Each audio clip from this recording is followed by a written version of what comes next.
So I didn't realize that there are apparently women involved in your human trafficking gang. Yeah, in this organized criminal gang. So what you have to understand is this. They didn't want the case file, the evidence to be that I manipulated people by being nice to them, to make TikTok videos. That's not what they wanted. They put me all over the news. They searched every house I own in the country with armed men. They were looking for victims of something. Yes. They were looking for scorned ex-girlfriends. Any woman to come forward and say that she was hurt by me. They were looking for real evidence. The fact that the case file is so laughable now is just because real evidence doesn't exist.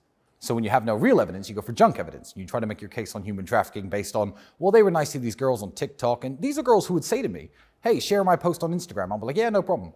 So, because I'm a big social media guy. I don't know a single person when I had Instagram, from my cameraman to my personal trainer, who didn't ask me to blow them up on Instagram. But that is now the link they have between me and these people, saying that they're human trafficked, even though these people, defend me. But there are 2 women involved, yes. My personal assistant and her friend got thrown in prison with me. Essentially, their crime was inviting one of the alleged victims to a birthday party that I wasn't even at, that happened in this house. That's how they tied them in. How long were these 2 women in prison? The same 92 days. The same 92 days. The worst part... Have they been charged? Yeah, along with us. They're part of the organized criminal gang, which is hilarious because Luana, one of the girls, has never, ever, in the whole 6 years I've known her, had a conversation with Andrew once. They don't know each other. Andrew didn't even know her name. And she's apparently a part of this organized criminal gang.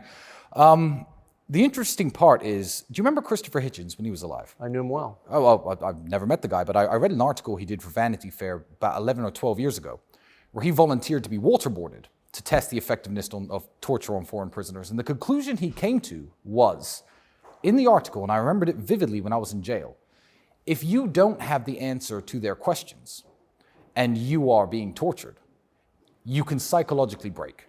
You have to be torturing people who do know the answers. Otherwise, this isn't an effective mode of operating. And essentially, the way I look at the way these 2 women were treated was they were locked in prison because they know us. They're an attack vector on us. One is my personal assistant, so she knows everything I do. She does airport pickups, pays my electricity bills.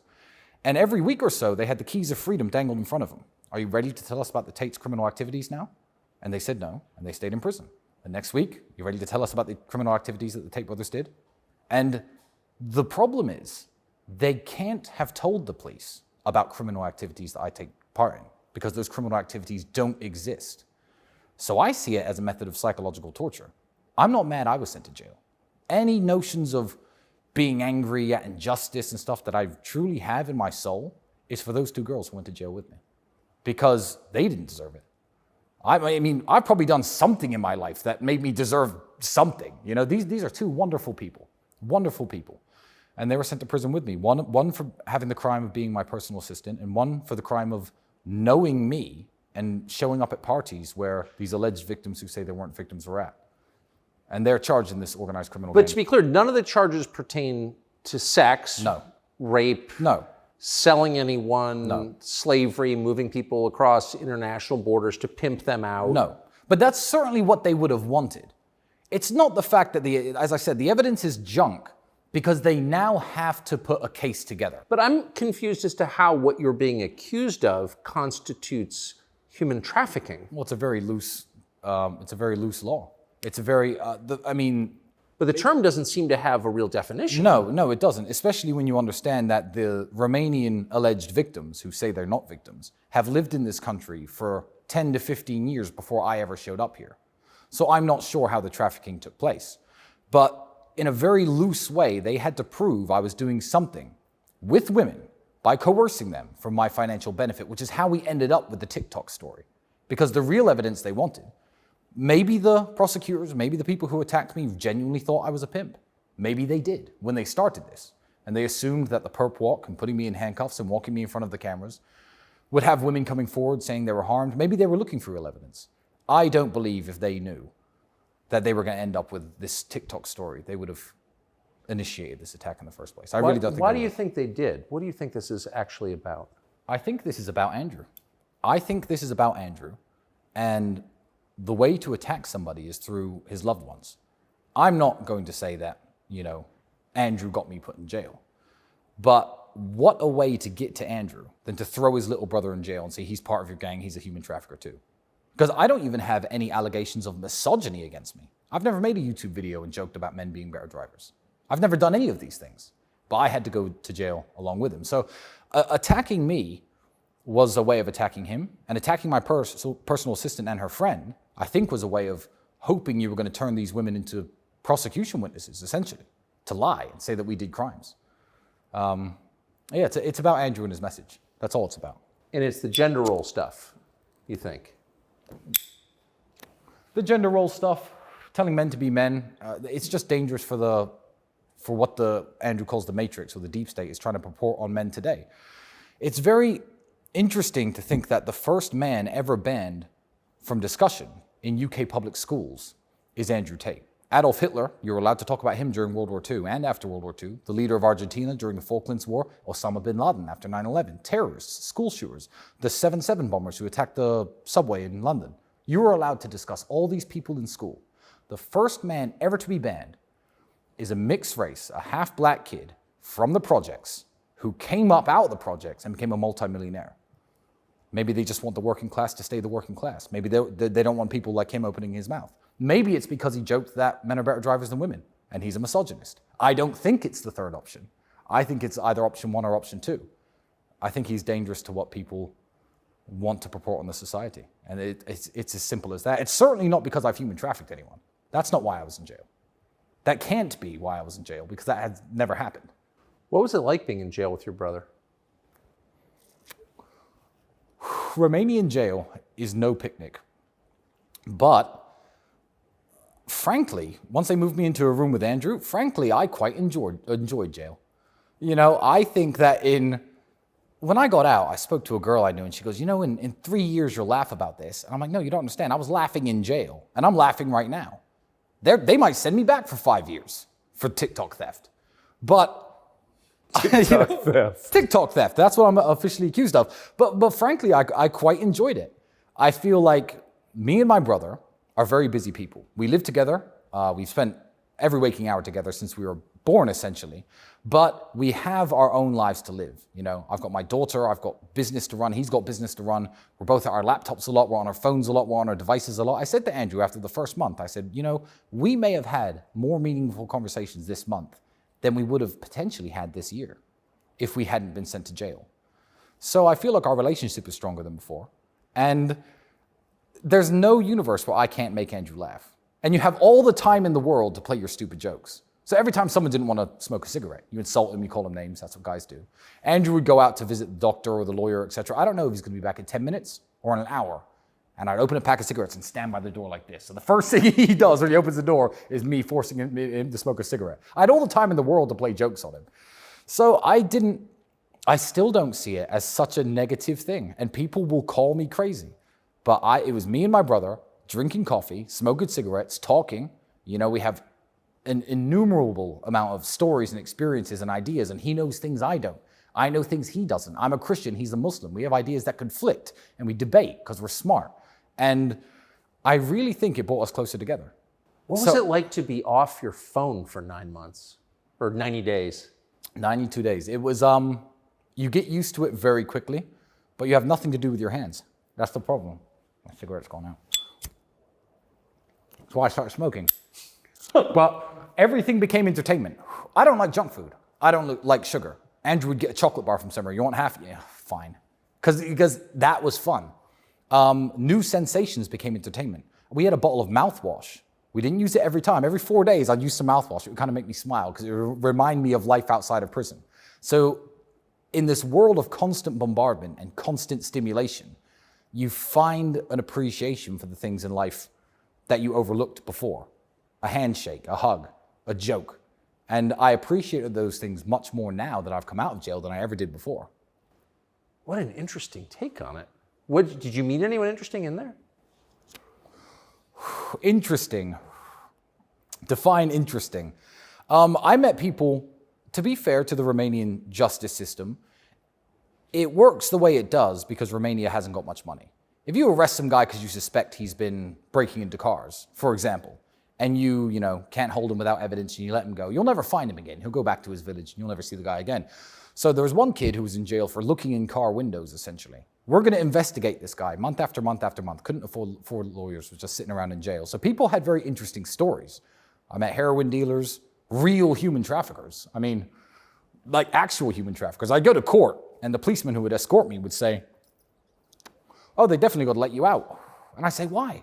They said, "Because I see real human trafficking cases. They've got basements and dungeons with urine-stained mattresses and handcuffs and messages saying, better get back out on the streets. That's real human trafficking. They're accusing you because you told a girl to post a TikTok video at a certain time because it's better interaction. That's their evidence against you. You're definitely getting out." And then I didn't get out. And all the police were shocked. So I met some very interesting prisoners. I met some very interesting prison guards. Yeah, but... What were the guards like? The guards were very good people. Really?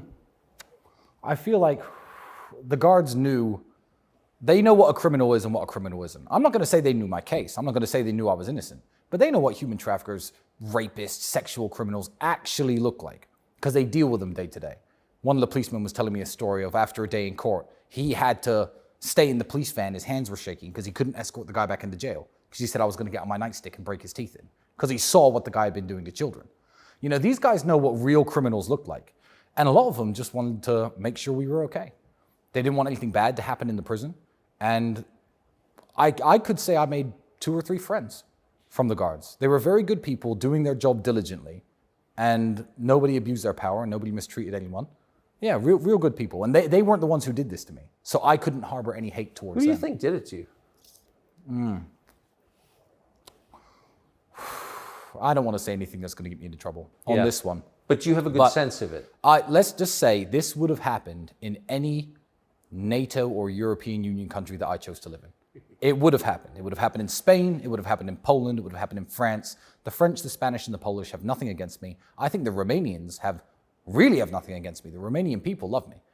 You know, Romania is the most is the most Christian country in the world outside of the Vatican City. 98.8% Orthodox Christian. These people share the same values as me. They don't feel people like me should be locked up. I have so much support in Romania from both powerful people and common people alike. So it's very hard for me to believe that the Romanians woke up one day and thought, this guy who publicizes how wonderful our country is and spends millions of dollars here in this country, let's get him. I find it very difficult to believe that that was a Romanian idea because it's not the kind of thing you would do. Why would you? If you had a great neighbor move into your neighborhood, raise the property values, talk about how great your neighborhood is, he was a law-abiding citizen, didn't hurt anyone, would you think, yeah, we need to go throw petrol bombs in his house. Let's burn his house down, let's get him out. No, you wouldn't. So I believe this would have happened anywhere. So I won't say who did it, but I don't hold Romania responsible at all, and I never will. People said if they drop this case, they can't just drop it because you'll sue the country. And I famously tweeted, I will never sue the country of Romania. Romania has struggling hospitals, struggling orphanages, infrastructure issues, the pensions are a mess, the teachers need pay rises. They've made me feel welcome up until this point, and this has been my home country. My daughter is a Romanian. I'm not going to steal $200 million from the government and do what with it? I don't need the money. I don't want this to reflect negatively on this country in any way, but it has. Who with money and power and influence wants to come here now? It's made people nervous, and that hurts me. As I said, my daughter is a Romanian citizen. This is her country. So it's my country too, isn't it? So I don't like the reputational damage this country has faced. And exactly who did it, I think in 5 or 6 years we'll find out. There'll be fingerprints on a lot of pieces of paper that we'll be able to know exactly why this happened. But it didn't happen because I'm a human trafficker. Do you feel human trafficked? Do you feel kidnapped, Tucker, here in my house? I feel very charmed, and that's a form of human trafficking. Yeah, no, technically it is, yeah. When did you become a Christian? Shortly after moving here.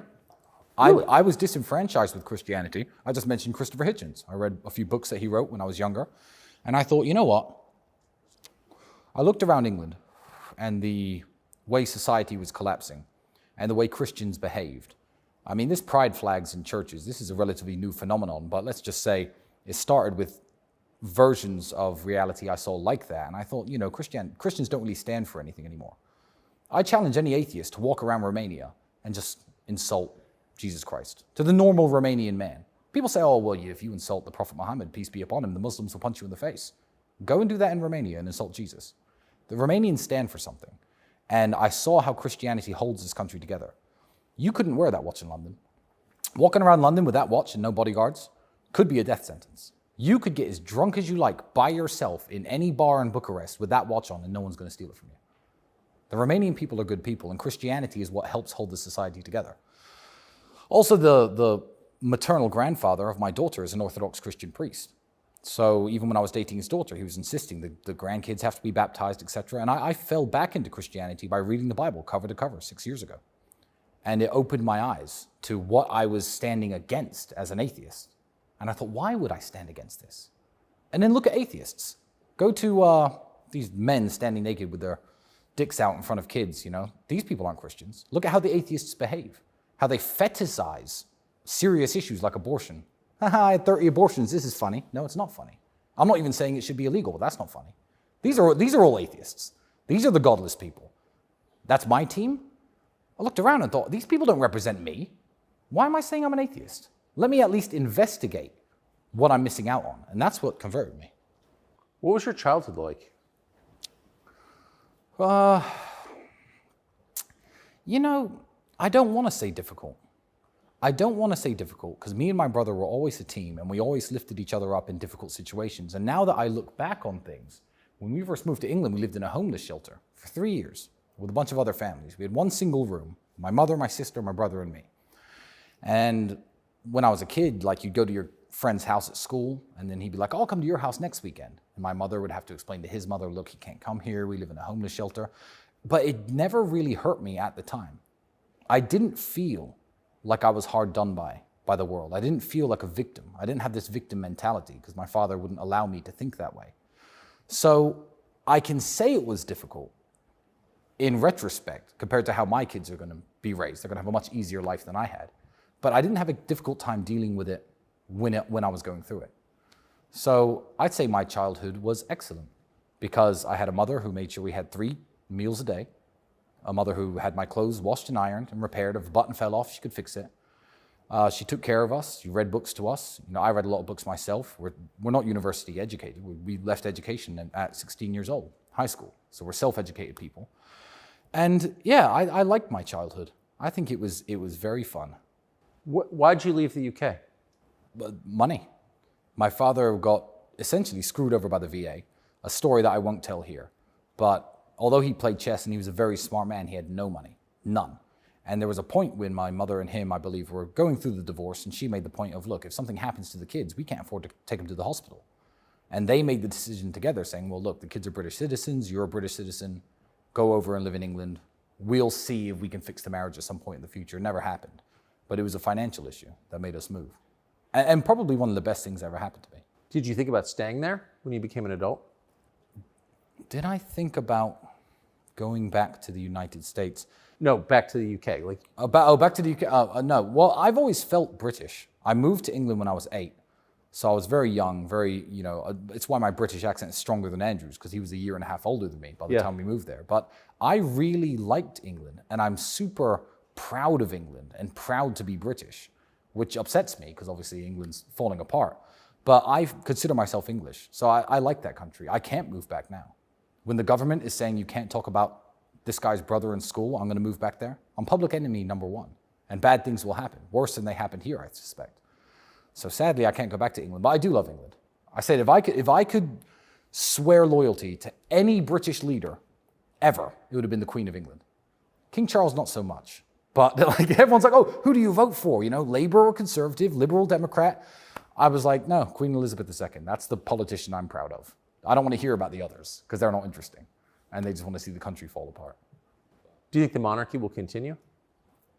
If Charles dies soon, and I hope he doesn't, I believe that people will rally behind William in a way they have not rallied behind Charles. I believe that William is a much more popular figure. I believe that William has less skeletons in his closet, let's say. I believe that he could revive the English love for the monarchy, which died with Queen Elizabeth II. It depends how long Charles is the placeholder. But unfortunately, everything great about England is being destroyed. And the royal family is one of those institutions that I believe to be a great institution, one of the great things about England. So there are people actively seeking to destroy it. If I had my way, the monarchy wouldn't go anywhere. But why are people seeking to destroy it, do you think?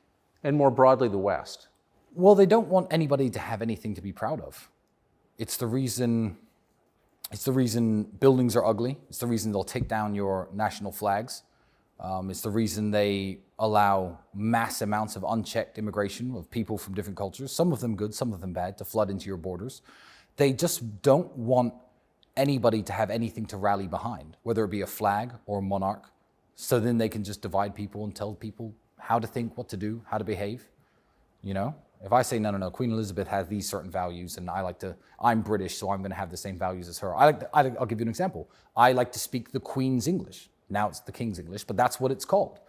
English people can't even speak their own language anymore. You ever been to London? Heard their accents? Yes. I know Americans who are illiterate, but it is the English language, so I'll bully the English. There are British people who speak one language and can't even speak it right. No. Speaking the Queen's English was the standard we used to set for people to communicate with one another. That's gone. So it's sad that these people want to destroy the foundations of almost every society. And what better way in England to destroy the foundation of British society and British patriotism than destroying the crown? Where did your views come from? I mean, both you and your brother seem to have a very coherent worldview. Yeah. That even if I didn't agree with it, of course I do, but if I didn't, I would still think, boy, these guys have thought it through. You left school at 16. 16. You both became professional fighters. Yes. So how did this develop? We had very little else to do than to. This is no joke. Like, people joke. They say, "How do you feel being under home arrest?" I joke and I say, "I was under home arrest for 7 years. I was broke. My car had no gas and I had nowhere to go. I was in a smaller apartment than this. I was in self-imposed home arrest from having no money." Me and Andrew have never had much to do, but we've always loved discussing ideas. And we're always with the other person who at least is matched intellectually. And we've agreed on things and disagreed on things. Even now, like I said, he's a Muslim, I'm a Christian. I came out of jail. I've read 4 books on Islam since getting out of jail. Why? Not necessarily to counter-argue with him, but just to learn more about issues that are important to him. We read books on history, and I think if you have a very good understanding of history, you can understand the problems in the modern world. Yes. And that's a massive problem. I get mad at Romanians for it. Romanians don't know their own history. And I'll literally get mad at Romanians for not knowing their history. Like medieval history or like Ceausescu history, recent history? Even if you take World War II history. Yes. For example, every single Romanian city and Romanian village has a little war memorial in the middle, listing all the names of the people who died. I say to Romanians, where did these men fight? Where did they die? Nobody knows that when Paulus's army approached Stalingrad, I was about to say they died in Stalingrad. Exactly. His entire rear guard was Romanians and Italians. That's exactly right. And Zhukov's counterattack, out of 259,000 Romanian soldiers, 139,000 died in that counterattack. And then the rest got dragged into Stalin's Russia and never came back. And when Romanians don't know that, I get offended.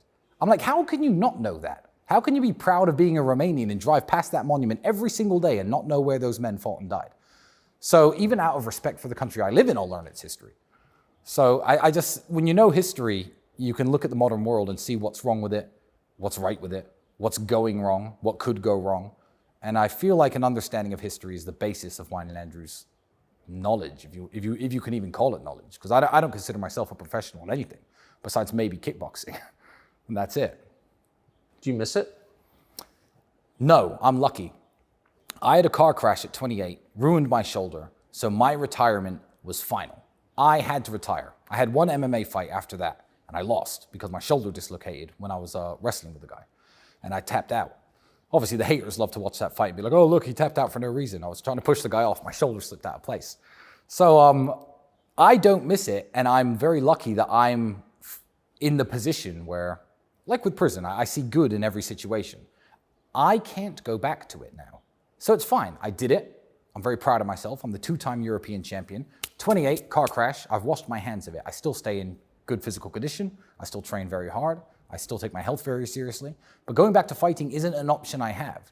Where you look at some fighters, we were talking about them earlier. I'm not going to name and shame anyone because I respect every boxer who's ever got in the ring.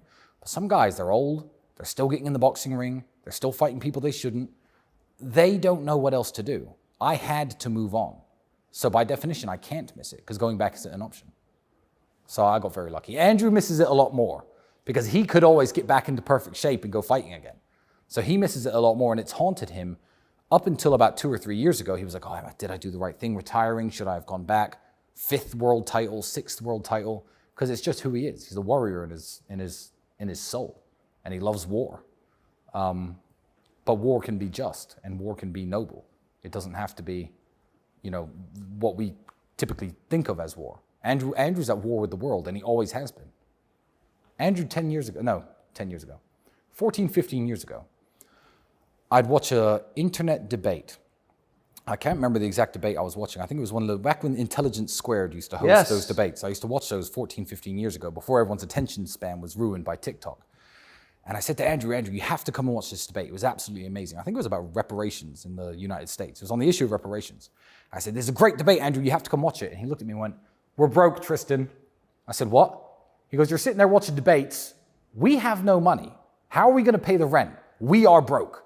He was furious. And he was always at war, like singularly focused on becoming successful in every single metric, which was very cool because then it inspired me. I was like, yeah, what am I watching debates for? I don't know how to pay the electricity bill to keep watching these next month. Let's get to work. So he's always inspired me a lot, but he's been at war with the world in a very healthy and positive way. Have you guys always lived together? Yeah, always. Always. From living in my mother's house to moving out together, and I don't know why I wouldn't live with him. People say like, oh, it's weird you share a house. I've got 9 bedrooms. You've seen this place. If I want private space, if I want to sit by myself or, with my girlfriend or, I've got plenty of room to be alone. But he's always... Why do people say it's weird to live with your brother? I have no idea. I feel like Western society, the ideas that are purported to young men to divide, if you have 3 or 4 brothers in a family, go to different universities, study different things, pay a bunch of different rents to a bunch of different people. The idea, which is more Middle Eastern, of pooling your resources and keeping the family together is not something the West pushes anymore. Have you ever heard the expression, never mix family with business? Oh, of course. Why? Every penny that me and Andrew make goes into joint bank accounts. We've shared all of our resources forever, since we had no money to now we have a lot of money. Why shouldn't you mix family with business? Who else are you going to trust? Oh, I agree. The man I grew up with and knew my entire life, or some guy who I met last year? Why do they say that? For the same reasons they do everything. That destroys the nuclear family, the modern society, the idea of men being close friends and being, respectful to one another and working together as a team. They want you all divided. Because when you're fighting an individual war against your life, the struggle, your bank balance, maybe your wife, your kids who don't respect you, when you're fighting that individual war, you're never going to unite and fight any kind of war that you need to fight together. Even in Romania, look, 1989, there was a massive revolution here. Yeah. Say what you want about communism and Ceausescu, and I hate communism, and I don't want communism to come anywhere, neither do the Romanians.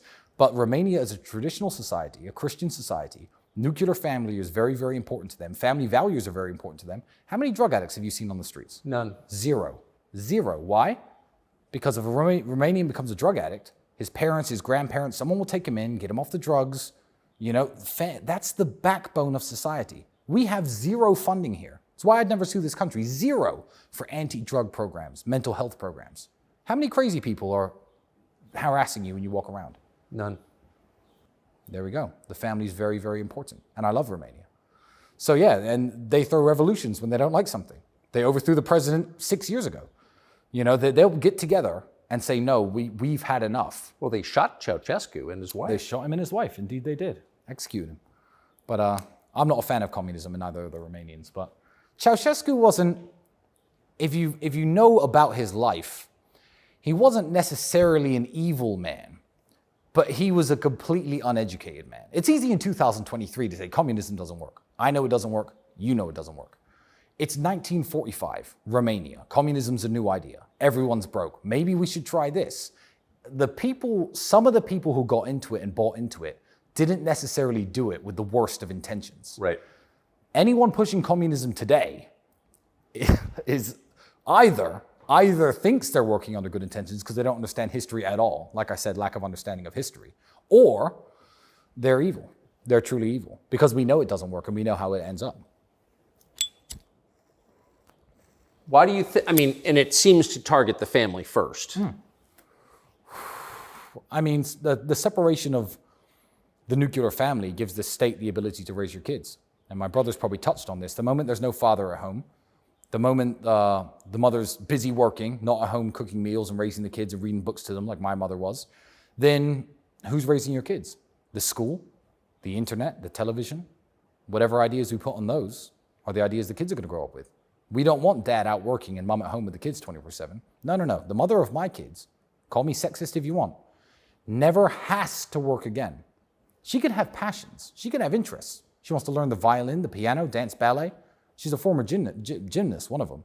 Go and do this. Good. You do what you enjoy. Don't worry about the money. I'll make the money. Pursue your passions because I want you at home with the kid.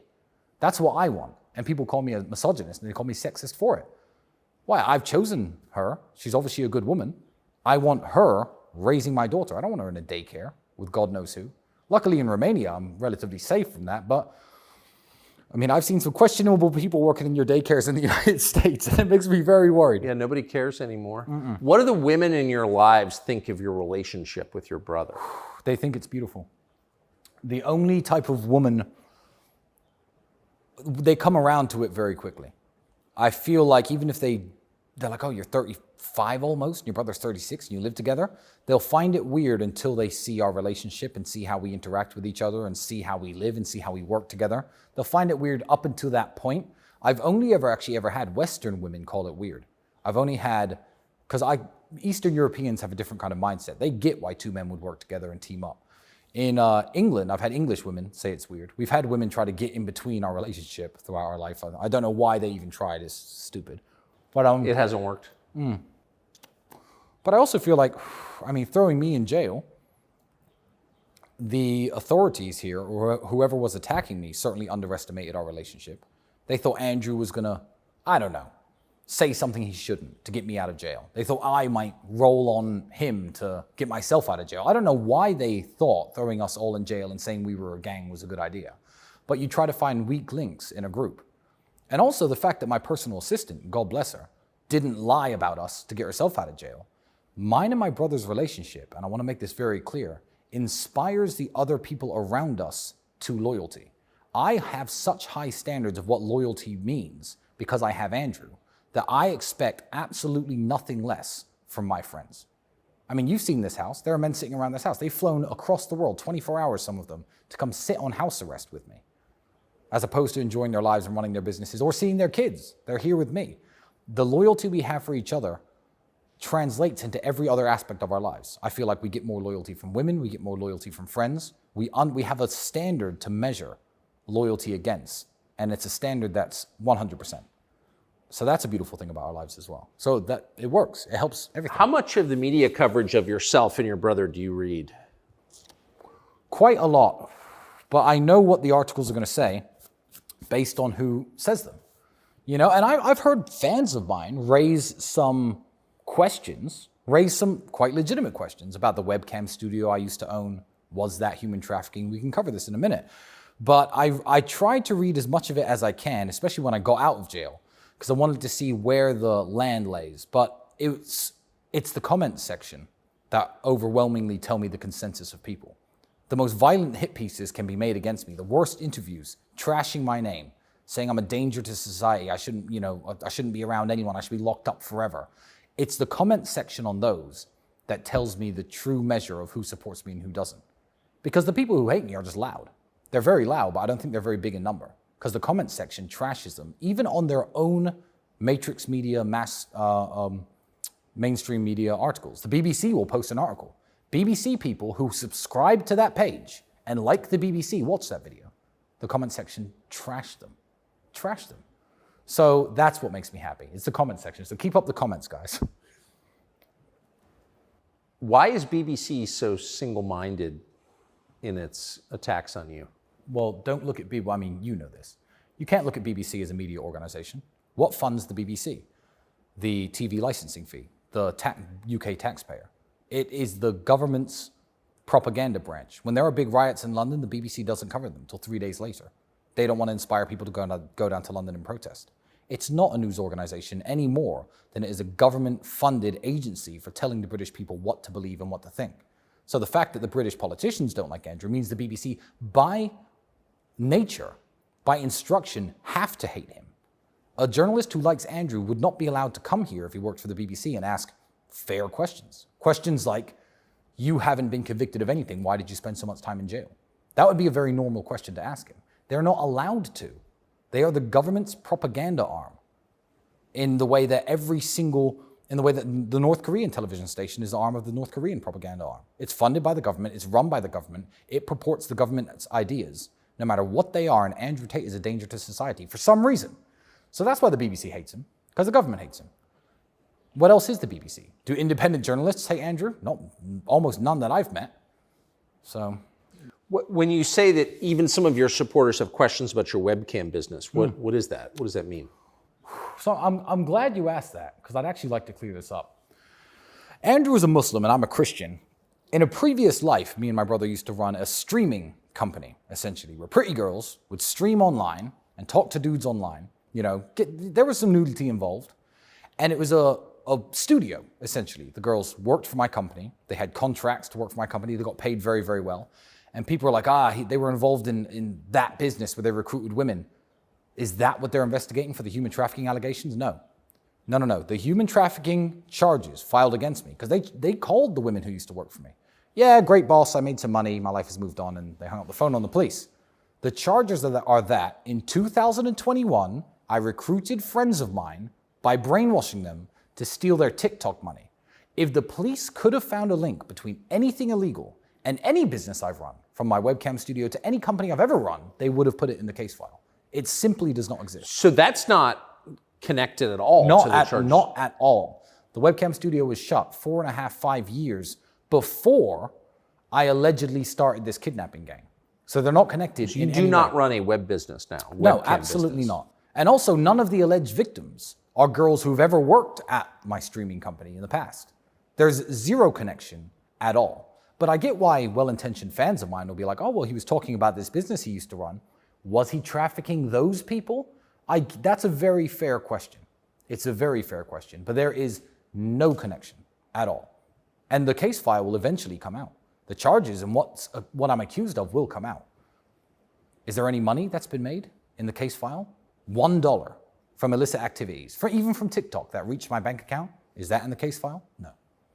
So you guys don't make money from TikTok, even though? No, I mean, we have people who put ourselves on TikTok to kind of spread our own message. Do we directly or indirectly make money from promoting ourselves on TikTok? Maybe. That's not human trafficking. Did I traffic myself? Is Andrew trafficking himself? No, but we make no money from TikTok, and we make no money from anyone streaming on TikTok. And I certainly wouldn't need, I don't know how much TikTok influencers make, but I certainly wouldn't need to brainwash people to steal amounts of money like that. You know, do they make $100 million? All right, let's get into the brainwashing business, me and you. Let's go. There's money to be made. But that's simply not the case, is it? So to believe that these charges are true, you have to understand that I'm already a father. I'm already a retired sportsman. I'm already a public figure. I'm very well known. 1 million plus followers on Instagram. The whole world knows who I am. Now's the time to risk it all and start brainwashing and kidnapping people for money from TikTok. That's what you have to believe my thought process was. And I may seem unorthodox or unconventional to people who may speak to me, but I don't think I come across as insane. And you'd have to be insane to do that. It doesn't even make any sense. You're accused of kidnapping as well?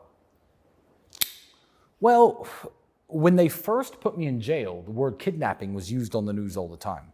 Yeah. The official charges now say coercion, so being nice to people. That's what's in the charges. I'm nice to people, and that's how I've kidnapped them, one way or another. But you're not accused, and I'm speaking specifically of the accusations, you're not accused of locking someone in your basement or physically holding someone captive. This house is allegedly the crime headquarters of my criminal organization. If this TV were on, if you were to walk into this room and look at my TV, I have CCTV cameras all over the house. That was the first thing the police took. And when they took it, I said, thank God, guys, watch this and let me go. It's done. You have a year of footage, every angle of my house besides the bedrooms, the entrances, the exits, the gates in and out, everything that happens by the pool, in this living room. You find any illegal activity there, good, yeah, lock me up. But the fact that nothing that they could put in the case file contains 0 of my CCTV images. 0, not 1. So they took that, watched the whole year of my life and said, this isn't relevant, and threw it out. But the fact that that's absent of any crime, if I had a friend who sniffed cocaine on this table, that would be in the case file. If a girl tried to leave once during a heated argument and I'd closed the door and done this on camera, that would be in the case file. And you're sure there's no footage from within inside your house? The police have it all. I have it all backed up. I might just release it to the whole world, but then people will know too much of my business. But I could release the footage. It'll be the world's most boring TV show. It's people sitting around here, talking, smoking cigars, having fun, watching TV, watching movies. They saw all of this. That CCTV evidence, whether they send me to jail or not, exonerates me.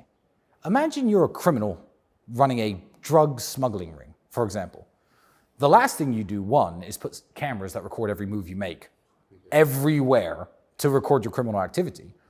But two, if you were guilty of drug smuggling, or whatever they accuse you of, or innocent of drug smuggling, that camera footage would either condemn you or exonerate you.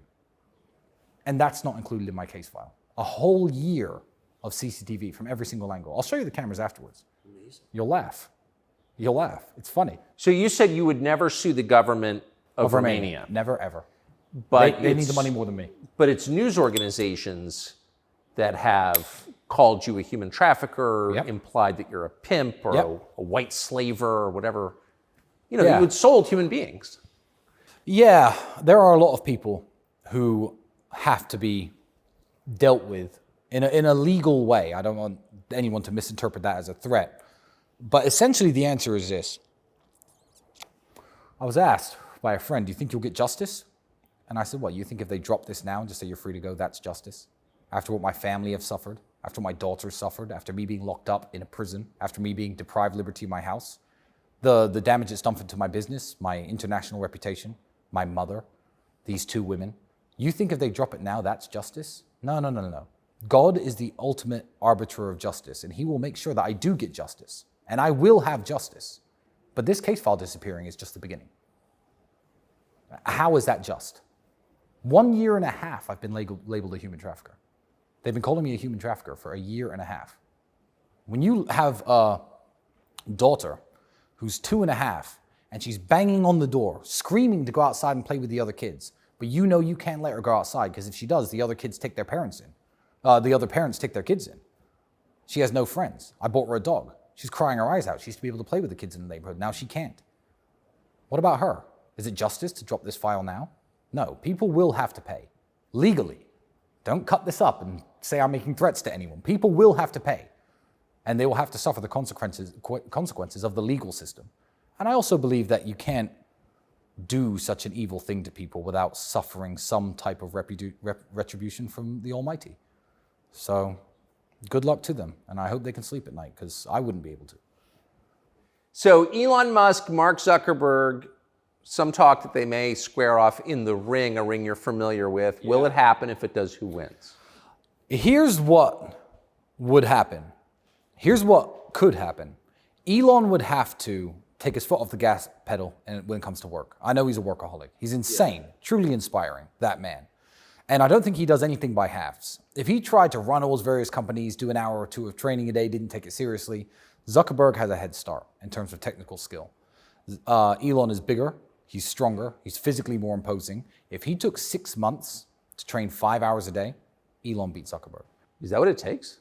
That's what it would take for a man with no combat experience to get to a level to beat Zuckerberg, yeah. Zuckerberg's been doing jiu-jitsu now for a couple of years, I think. But 5 hours a day for 6 months. That's what I would prescribe to guarantee his victory.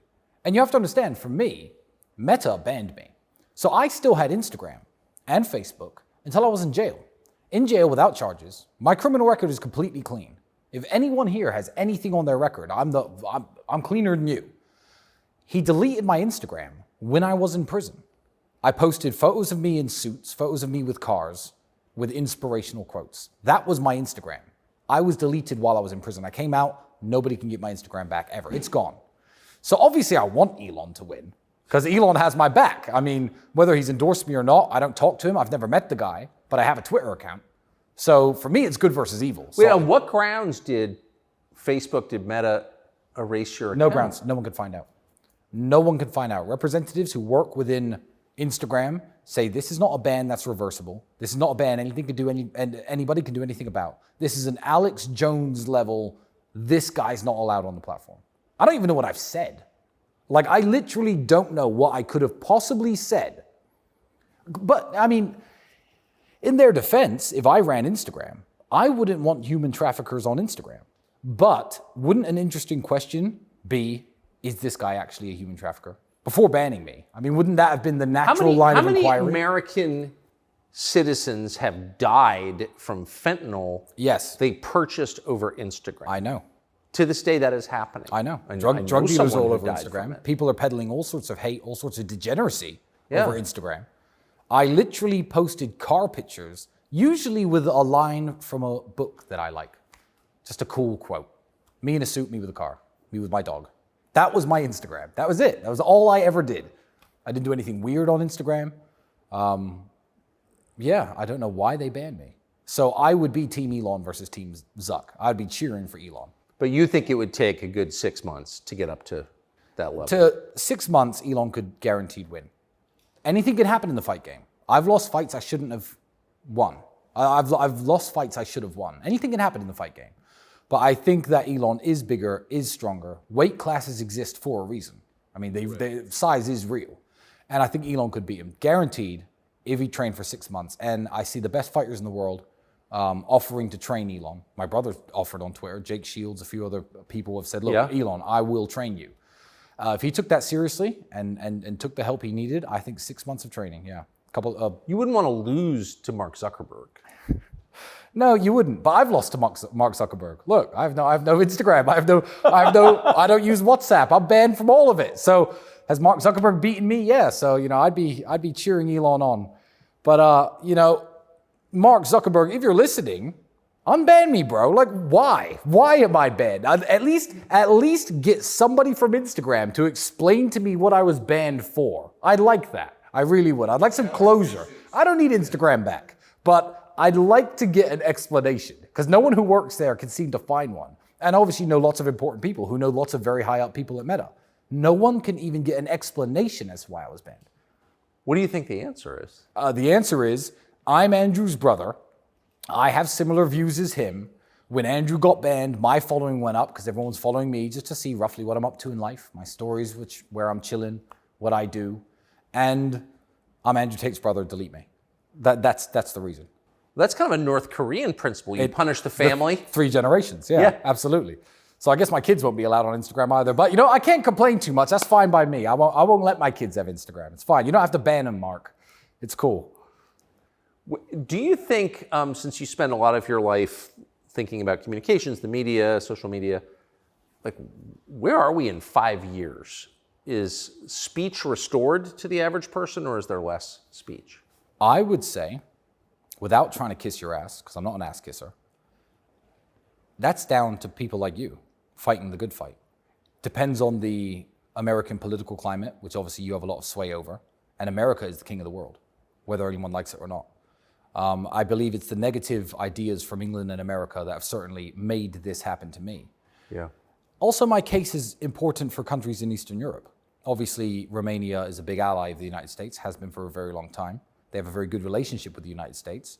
If Romania are happy to, if important people in Romania, who I know speak highly of me, stand up and say, we're not going to publicly crucify this guy because America doesn't like him or because England doesn't like him. I believe this is a very good moment for Eastern European countries as well, NATO allies. That's right. To say, look, we don't have to do everything you say. We don't have to follow this insane agenda of accusing people you don't like with imaginary crimes and throwing them in jail.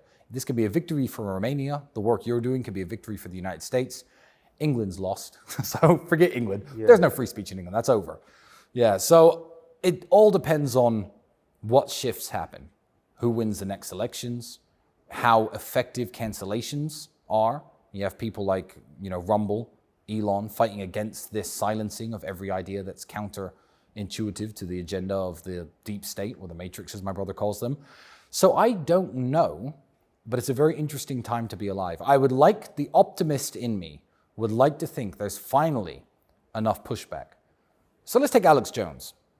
You don't have to agree with everything Alex Jones says. I like Alex Jones. I do but too. I don't agree with everything Alex Jones says, and you don't have to. But Bill Maher famously, and credit to him, said when Alex Jones got banned, he said, we shouldn't be banning people. He said, I hate Alex Jones, but Alex Jones should be allowed to talk. Everyone should be allowed to talk in the town square. I feel like when they got Alex Jones, there was no safety net. He is a warrior, and he continued fighting, and now he's back in the mainstream. Good for him. But he was renegated to his own site with his own servers, streaming every day to small audiences after they axed him off YouTube. Cancellation. No one defended him. No one. I was on vacation that day. I was fishing out of the country, and the company that I worked for, which is supposedly in favor of free speech, said not one word in his defense. And it's like, first they came for Alex Jones. I didn't care because totally I wasn't Alex Jones. Yeah, it's the old adage. So now there is I don't even want to call it counterculture, but if you cancel people, look, they canceled Andrew. How successful was that? He's sitting here with you today. Yeah. He's bigger than ever. His voice is louder than ever. Now, thanks to people like Alex Jones, who took the initial brunt of the weapon, the cancellation weapon, now there are lots of different platforms, lots of different apps, lots of different applications. I mean, Elon's taken over Twitter, which was a mainstream app, which censored people very heavily.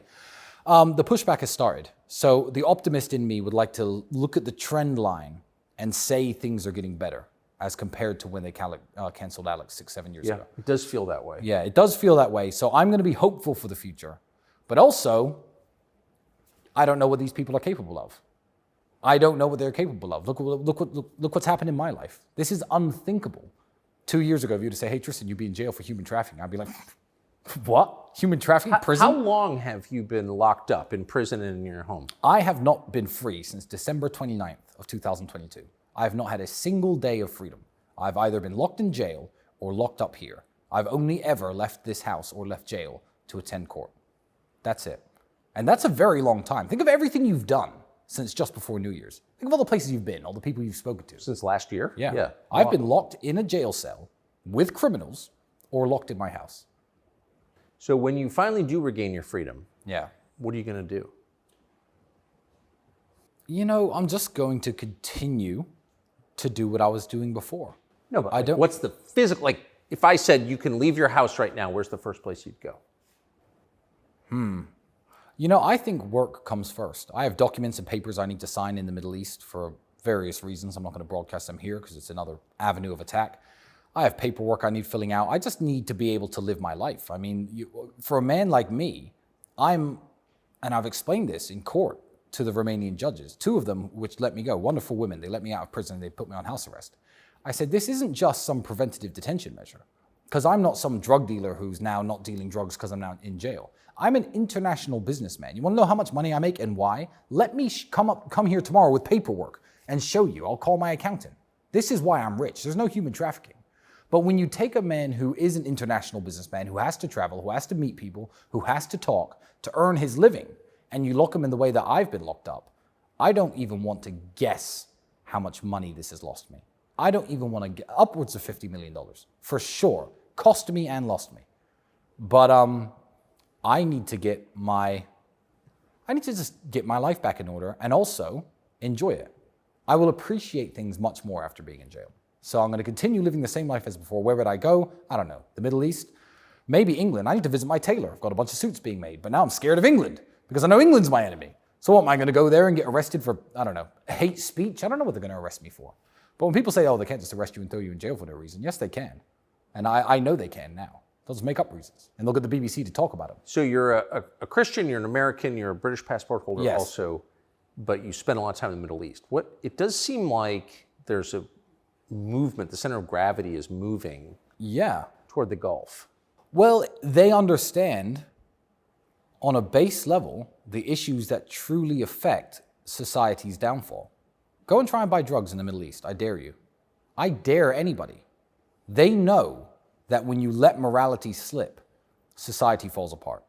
I can drive my $5 million car around the Middle East with a $2 million watch on.